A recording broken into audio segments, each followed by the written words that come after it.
Everyone, welcome into the basketball podcast of Mid-America. Today is Thursday, January 11th, and the Arkansas basketball team is 0-2 in SEC play. The Razorbacks most recently lost 76-66 Wednesday night at Georgia, a game they showed some fight in, just 4 days after getting really blasted at home by Auburn by 32 points.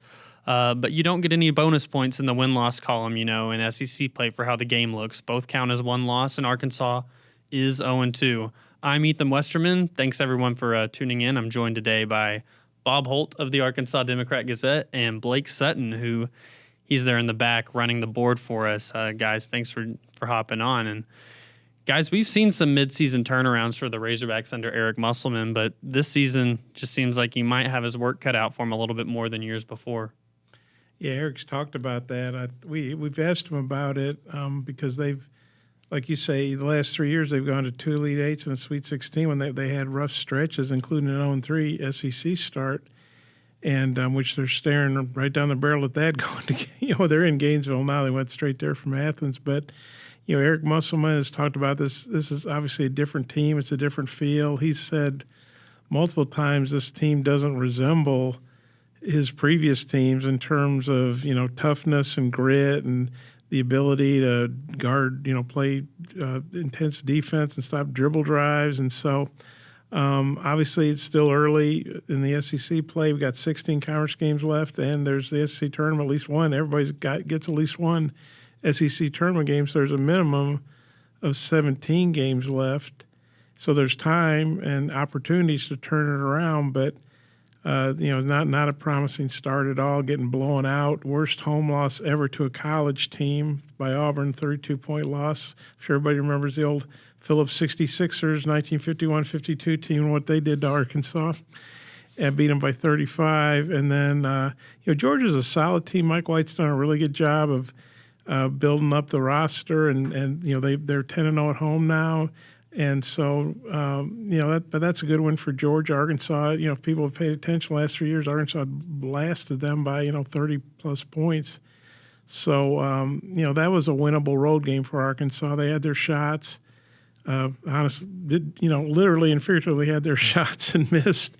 And so being 0-2 going to Gainesville, it's not a good way to start. Yeah, Blake, I know you're a big basketball guy. Just from these past few seasons where Arkansas has really turned it around after rough starts in conference play with Eric Musselman, you kind of grow accustomed to just that's kind of how they do it. But this year, it just feels a little bit different, doesn't it?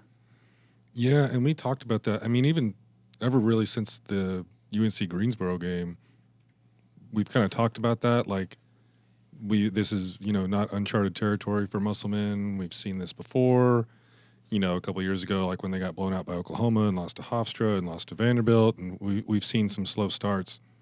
This one definitely does have a different feel to it, and like Bob said, you just set a negative record for worst home loss in history, and it was Arkansas's first conference game against Auburn. That's kind of become sort of a budding rivalry in the conference. I think everybody expected Arkansas to look a lot better than they did. And as far as being here before, Arkansas hasn't been here before under Musselman. So now we are in uncharted territory as far as how bad this beginning of this season has been. And when you try to look for positives, you don't really see it. It's funny. In the past, obviously Arkansas's offense is really bad. They haven't had a great offense under Musselman. They're usually hovering there around like top 50, top 60 in the country, but their defense would be so good that it made up for it. Now you don't have a good defense either.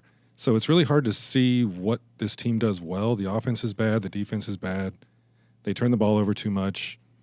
The past few games I've watched, the announcers make note about them leading or being top in the country at getting to the free throw line, but now they're not hitting free throws either. So yeah, it's kind of hard to find a bright spot on this team right now. Yeah, Bob, I guess what are kind of your thoughts right now of just where Arkansas is at? I mean, you're staring at, like we said, not super unfamiliar territory with the start of SEC play struggling, but because of the non-conference that they had, it just seems like if they're gonna turn things around, it's gotta kind of be now. Yeah, they played a very tough non-conference schedule, and there's no disgrace or shame in losing to Memphis and North Carolina or to Oklahoma, all on neutral sites. Bahama's a little different than Tulsa, but still neutral sites.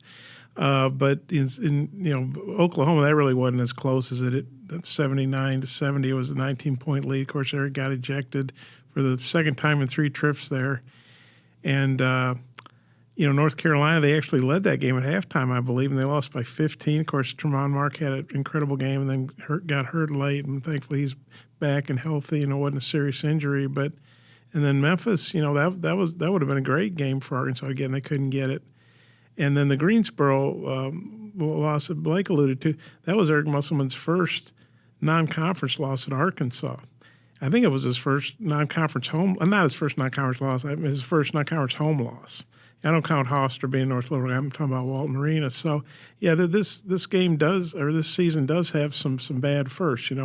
Worst home loss ever to a college team, first home loss non-conference, and so it's tough because Arkansas, they went 8-10 last year and still made the tournament because they had some really good non-conference wins. They'd beaten San Diego State, and they'd beaten Oklahoma, and this year they got the Duke game, and I'm sure there are a lot of people, me included, saying how the heck did they beat Duke without Tremont Mark, their leading scorer, who was hurt? They beat Duke. Where's that team? And they really haven't looked that good except in that game.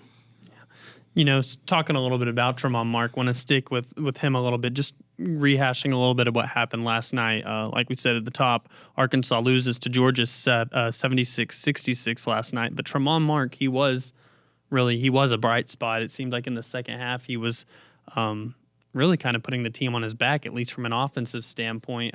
He was really good from the free throw line. He's so good at that pull-up kind of mid-range shot. Just what did you make of his kind of, it seemed like he was at least giving the team a chance last night.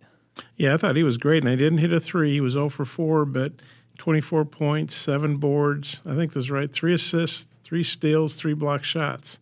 I mean, that's filling up the box score. And believe me, if they'd gotten more guys playing like him, they probably would have won that game. And he's been a pretty consistent player most of the year, scored pretty well. Of course, he comes from a winning culture at Houston. He played there for 3 years. I think he started every game last year for a Houston team that was ranked number 1 a lot of the year, was a number 1 seed. Houston knocked Auburn out of the NCAA tournament last year in a second-round game in Birmingham. I think he had 27 points. And if he'd have played that well in Walton Arena, it would have been a different kind of game. But, yeah, he just didn't get enough help last night. I mean, Trevor Brazile played okay, 9 points, 6 boards, I think. And Jalen Graham gave him a bit of a lift off the bench, 9 points in only 12 minutes. But, Blake talked about the free throws. He was 1 for 6. Eric might have felt like, well, I can't keep playing him because he's going to keep missing free throws. I don't know. He only had 1 board. That's usually a sore point, is that he needs to get more boards, at least in Eric Musselman's mind. So, yeah, Tremont was tremendous. But he just didn't have enough help last night. Yeah, another big thing that just stood out about last night's game to me was just, Tremont, he had an outstanding game, like we said, in so many areas, but the 3 ball wasn't falling for him. I think he was 0 for 4, but it wasn't falling for anybody. I mean, to shoot 3 of 21 from 3-point range, like, that'll get you not just, that'll get you in any game in conference play, but much less on the road. Like, that's just really hard to overcome. And, one of the guys who's been so dependable for him, from kind of giving him a jolt beyond the arc this year has been Caleb Battle, and he's kind of had a few just real struggle games recently. I guess Blake, he's a guy that we've talked about a lot on the podcast before. What do you see the difference in this team whenever you have that confident Caleb Battle who's scoring, and then opposed to, I guess, kind of some of this little funk that he's been in recently? Yeah, it's funny, early in the season, we were talking about like he could possibly be the leading scorer on the team, and then for a few games he was. And I remember early in the season when he was making big shots, he's blowing kisses to the crowd, and he was a really fun player to watch. You just haven't seen that in the past few games. I don't know what's really happened with him, if it's a confidence thing or if it's a issue of, not letting the game come to him. It seems like when he gets in the game, he has this mindset of like, I'm the scorer, I need to go score, and is trying to like make the game come to him instead of letting it come to him. And you see that a lot with a lot of the decisions that he makes as far as iso ball and his decisions to go to the rim and his shot selection and stuff like that. What I would like to see out of Battle is just some more team basketball instead of thinking he's got to be the guy when I'm on the floor, I got to go score. He's not the only option out there. But yeah, he's definitely in a funk right now, and I mean the whole team seems to be kind of in a funk, maybe except for Tremont Mark. But yeah, it's definitely a different feel from Battle in the past 4 or 5 games. Yeah, I like what Blake said there a little bit of just like, and I don't think it's only, Caleb Battle, but Bob, does it feel to you a little bit like the team might just be pressing a little bit too much on offense? It seemed especially, I know they really struggled in the first half last night. It just seemed like nothing was really clicking. Does it seem like at times they're just maybe overthinking out there, or what are you seeing from, I guess, an offensive standpoint? Yeah, I think pressing is probably a good way to put it. I think they all have good intentions, and I don't think they're necessarily trying to play selfishly, but you see probably a little too much one-on-one. Obviously, if they were creating more turnovers, they could, that would lead to more open court opportunities and fast break points. But they're really not playing elite defense, as we've alluded to. And so, I thought Menefield, he looked like he was forcing some threes last night. Of course, he scored 32 a couple games ago, and even against Auburn, he was kind of a bright spot with 14 points. But he started, and I think he only played a minute in the second half. And Eric Musselman just talked about how he struggled against bigger, stronger guards in the SEC. And, of course, he's I talked to Keon a couple weeks ago. He said he's 161, which is, I think he was 150 last year at Washington. How could a guy play major college basketball 150, just a string beam? But he did that, and he said, and you thought he was going to redshirt this year, but I definitely understand why they played him when he got his waiver approved or whatever the NCAA does, and he got eligible, and he really made a big difference in those games. And Eric said if he'd been eligible all year, they would have won some more games. But, he struggled in SEC play. Obviously, the whole team has, or they wouldn't be 0-2. But, it just looks like there are too many guys, like Blake said, kind of looking for their shot. Not. Eric talked the other night against Auburn. They only had 165 passes, and their goal is like 200 minimum. And they're having more turnovers and assists, and that's just a clear indication they're not getting real good ball movement. Yeah, and last night, I mean, really, it was a fine offensive half in the second half for them. I know they scored 24 in the first half, correct? And then second half, I guess, I'm doing quick math, 42 points in the second half. So you'll take that second half. But really, the first half just kind of set them. I mean, they trailed by 10 at the half, and they lose by 10. So that tells you that, the difference really happened in that first half. And it just seemed like Arkansas's best offense in the first half was honestly on their own misses. It was because Georgia's not a great defensive rebounding team, and Razorbacks were getting some second chance looks. I know Jalen Graham had a few stick backs. He got fouled a few times but couldn't convert from the line.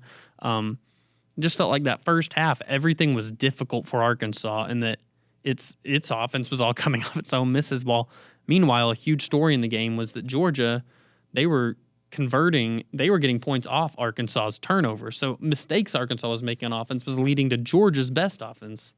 Yeah, I think the final count was 25 to 10 points off turnovers in Georgia's favor.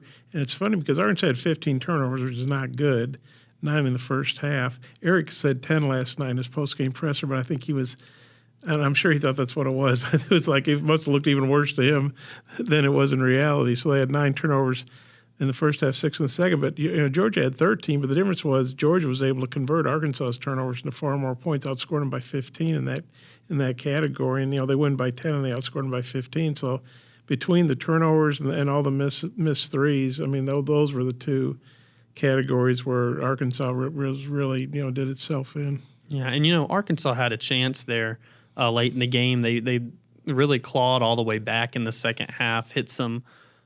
Tremont Mark, like we said, kind of carried the team, but they did hit a few, like Jeremiah Davenport hit a corner three that got him within 60 to 57. It's a 3-point game. And then, you had your chances. And it just felt like, to me, like really the time the game swung in a way that it wasn't going to swing back to where Arkansas had a chance was Arkansas has a chance to go tie it. I think it was Caleb Battle misses a three on the other, then down on the other end, Georgia's guy who he'd been held very quiet. It still was a quiet game for him, but Jabri Abdur-Rahim, he catches a very low pass and somehow just gets it into shooting form very quickly and knocks down his lone three of the night. I just felt like that was a big killer, that kind of sequence. Yeah, it was the only basket of the night. He was 0 of 7, and I think 0 of 5 on threes. Before he hit that, he'd had 2 free throws. So he finishes with 5 points. He averages about 13. So, Arkansas did a good job on Georgia's leading scorer. But when Georgia really needed a three, Abdul-Rahim hit it. And it was, I don't know if it was a backbreaker for Arkansas, but it was a huge, it might have been Georgia's, I think it was their biggest basket of the game, given the time and circumstance. If he doesn't hit that, Arkansas gets the board, they've got another chance to go down and tie it. And then I think when you're Georgia and you're at home and you've blown a 13-point lead, you're feeling all the pressure. Arkansas is, fighting back and kind of be loose. And so I think the pressure would have really shifted. But, Georgia literally led that entire game. I mean, except for the first 58 seconds, I think, they started off 6-0 lead. And, Arkansas was playing from behind virtually the whole night. Blake, I know that you've talked about this in the past some, where it's just something it's like you wanted to see from this Razorback basketball team is just responding to adversity a little bit. Of course, Saturday did not respond to it well at all. I mean, they give up some points toward the end of the first half, going to halftime down 7, and then just the second half was a total, I don't know what other word than disaster for the Razorbacks. I mean, it was just ugly. But last night, I know, trying to take some, I guess, moral victories here, they did get down 10 at half, and they made it a game, in the second half. Got it, like we said, down to 3 points at one point. Just, was there anything you were encouraged by, I guess, the fact seeing maybe Arkansas respond a little bit? I mean, I know they didn't come out with a win, but at least they didn't, just fold up like they did against Auburn. Yeah, and, after that game against Auburn, I mean, that was really embarrassing. Just to even see them come back against Georgia, and not that this is like I don't want to pump sunshine or anything, but Georgia, I think they've won like 10 games in a row right now. Georgia's hot right now. And yeah, to see them be down by 10 at halftime and then to claw their way back and have a chance to tie it late in the game. Yeah, I mean, that's encouraging, but I don't know, man. It's like to be down, to only score 24 points in the first half and to be down by 10 against Georgia, a team you beat last year by 30 plus. Yeah, I mean, you can kind of say that that's encouraging in a way, but I don't know. The combination of how they played against Auburn and then to lose against Georgia, I just can't. It's just really hard to point out anything positive. And we also talked about how they're not really learning from their mistakes. I think that was really magnified in the Auburn game. I lost track of how many times an Auburn player would just have a clear lane to the basket and get a dunk or an easy layup or a lob. Arkansas's defense has been bad about that all year. And one thing I noticed, and this just kind of goes back to playing team basketball and trusting your teammates. One thing I noticed in the Auburn game, the on-ball defender sometimes, it was almost like they were anticipating the ball handler to make a pass, but the guy they were passing to is already covered. But the on-ball defender would kind of anticipate the pass and just get out of the way, almost playing like this Olay defense, because they think it's going to get past, to another player, and they end up just getting out of the way, and then it's just a clear lane. So I feel like they need to trust their teammates a little bit better, and to do that, to kind of anticipate that pass, it kind of shows me that they're not really trusting their teammates to defend, and so they're trying to go ahead and get over there and help just in case. But what ended up happening was they're just getting out of the way of the ball handler, and then the guy has a clear path to the basket. So just one thing I noticed against Auburn. Yeah. Talking a little bit more defensively, I guess, that's been just really the harping point so often this year is just this team isn't whenever you think of a Musselman team, like you just don't think of poor defense like in the past. And this team's just really kind of struggled to defend. Have you seen though, bouncing back from that Auburn game, how we talked about how they just didn't respond well at all in the second half. And then yesterday, I mean, was it in your head? Do you think that the defense at least maybe played a little bit better than we've seen recently? Well, maybe a little bit. I mean, I don't think Georgia's an elite offensive team, but they have some scores. They've gotten some good guys out of the portal, and we talk about how Arkansas scored 42 in the second half. Well, that's great. Well, so did Georgia. Yeah. And Georgia got to the line, and they knocked their free throws down. They always knocked their threes down. I think they had 8 more threes, or no, they had 9. Okay, they had 6 more threes on ours. That's 18 points. I mean, or you look at the points off turnovers. Those two categories just have to keep going back to them. That Arkansas didn't take a better advantage of Georgia's turnovers, or didn't do a good job of stopping Georgia when they got turnovers. But maybe their defense was a little bit better. I mean, they didn't give up 83 points; they only gave up 76.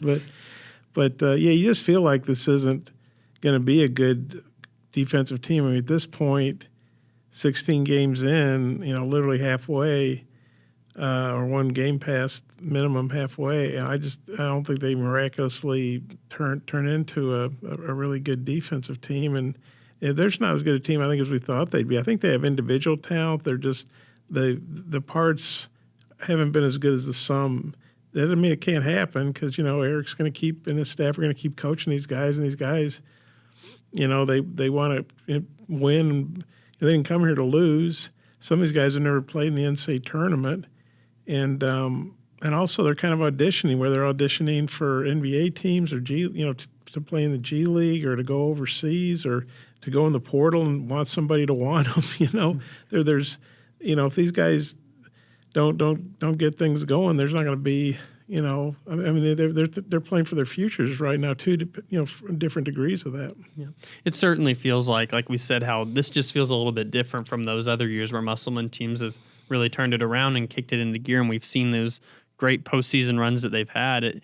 But it does feel like if they are going to be able to do any of that this year, it's going to have to start with figuring it out on the defensive end, and namely kind of defending without fouling. That's, I can think, kind of what led to that 42-point half for Georgia last night, was the refs started calling it a little bit tighter there in the second half. You saw Arkansas pick up a lot of early fouls and Georgia get to the line and make their shots. So we'll see, I guess, if Arkansas can figure some things out on the defensive end, because that just keeps on being the bugaboo time and time again. Of course, last night, the shooting didn't help. The offense wasn't there either, but you just feel like, at least I feel like, they probably aren't going to make any sort of miraculous turnaround until the defense really starts to clamp up a little bit. Bob, before we get out of here, just want to ask you, I know we talked a little bit about how they're already in Gainesville. That's up next for them at Florida on Saturday. 4 p.m. game, 3 p.m.? I think it's 3 p.m. 3 p.m. game on Saturday afternoon. It's two teams that are 0-2 in league play meeting each other. I know Florida played last night as well, correct? Right. They got drilled at Ole Miss 103-85. They played Kentucky really tough at home on Saturday, lost 87-85, I believe it was, and then went to Ole Miss. And Ole Miss, had been undefeated. They got drilled at Tennessee. So, Ole Miss was, I'm sure, loaded for bear, and Chris Beard's put a nice team together there. They have Alan Flanagan from Little Rock, the former Auburn player, and some other good players. And Ole Miss took it to them. Florida, it was kind of, if you look at the boxes, kind of similar. I think Ole Miss outscored Florida 24-8 on points off turnovers. They blocked 16 shots. Well, one Ole Miss player blocked 9. And so Arkansas has been a pretty decent shot blocking team. Although Eric Musselman will tell you part of the reason for that, or maybe a lot of the reason for that, is because they can't guard drives, and so guys are always driving into the lane, and so they get some shot blockers like Brazil or Chandler Lawson or Mekhi Mitchell. So, and then Florida didn't shoot very well last night. So 2-0-2 teams coming off road losses that already had opened with a home loss. I think the pressure is a little more on Florida because they're at home. And if they lose, they're 0-3 with 2 home losses. If Arkansas loses, they're 0-3 with 2 road losses. So, but two teams desperate for a win, and somebody's going to finally get their first SEC win on Saturday. Yeah. Do you know anything, I guess, about Florida, any of their players, any guys to maybe watch? Yeah, they hit the portal pretty hard. Their portal class was ranked. Their top 3 scorers right now are all transfers. Walter Clayton, who, if people really follow college basketball, may recognize him. He's from Iona, so he was coached by Rick Pitino. So he was well coached. He's averaging 16.2 points. He was the Metro Atlantic, Player of the Year. That's a pretty good mid-major conference. And they've got he's a junior guard, 6'3", Zion Pullen. I think I'm saying his name right. He's a 6'4" guy from Cal Riverside, who's averaging 15 plus, and then Tyrese Samuel. He's a 6'10" sophomore. And he's from Seton Hall, so played in the Big East, high level league.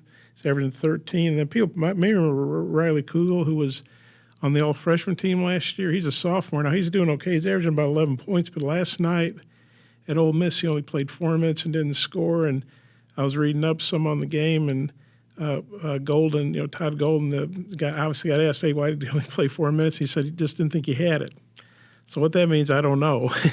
but he was 0 for 4, I think it was, or 0 for something in the game at Ole Miss. So maybe he felt like I didn't get to see the game because they were playing the same time as the Arkansas game. But so Florida's in some ways similar to Arkansas. A lot of portal guys came in with high expectations, not quite as high as Arkansas because they weren't ranked. And it's interesting dynamic. Eric Musselman and Todd and Golden are both West Coast guys, know each other pretty well.